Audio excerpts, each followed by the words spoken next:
Hi, it's Twyla. I'm here at Melba's restaurant with Reggie Warren. Reggie, tell me a little bit about Melba's. Hey Twyla, so Melba's opened its doors in 2005. The owner, Miss Melba Wilson, wanted to start the restaurant in her backyard, in her home, in her lovely home of Harlem. So here we are, 16 years later, still thriving in the community.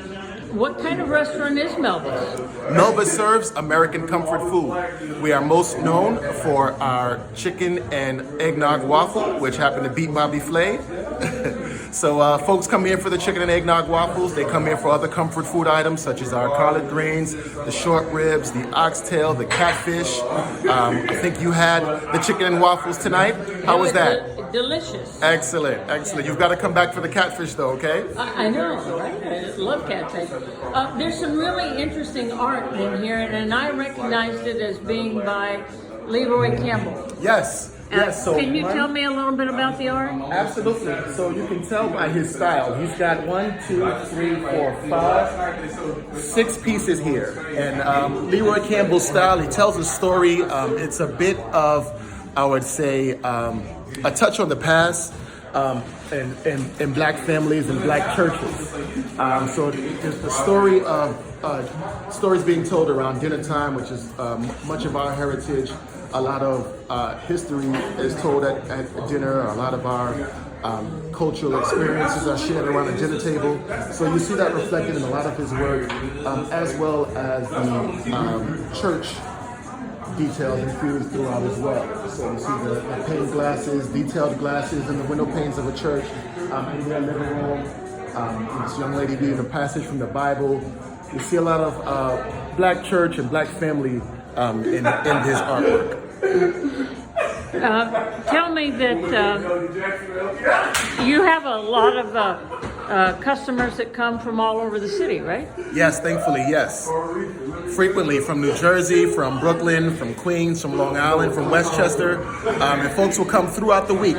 You know, sometimes for as small as a side of collard greens. You know, they'll frequent the restaurant a couple of times a week. Now, did Melba, was she the original chef? Yes, she is and still the executive chef. All of the recipes come from her. And of course, we have a fusion of recipes that, you know, go through the management team. But yes, Melba Wilson is the owner and executive chef of the restaurant. I noticed on the sign outside it says born, bred, and buttered in Harlem. Absolutely, yes. So that is a trademark by Miss Melba Wilson and the restaurant as well. She was born, bred, and buttered in Harlem, as is this location. And tell me what you think some misconceptions people have about Harlem. Well, I know Harlem to be a lovely place full of culture, one of the last living communities and neighborhoods in New York City. So not sure what the misconceptions are, but I do know of its greatness, of its long history in art and culture and fashion, and I know that still exists now. Well, I think in it's thriving would be the best way to say it. Absolutely. You know, is it still being gentrified? And how is that affecting the longtime residents?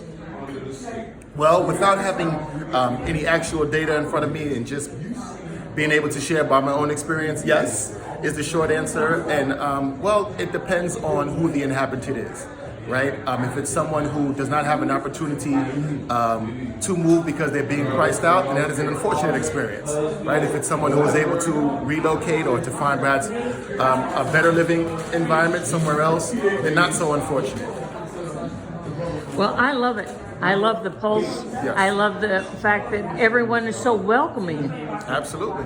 Like I said, we're one of the last living neighborhoods, communities in New York City, you know, that hasn't been run by, you know, commercial businesses and structures. You know, the people here are really tied to each other and really tied to the culture.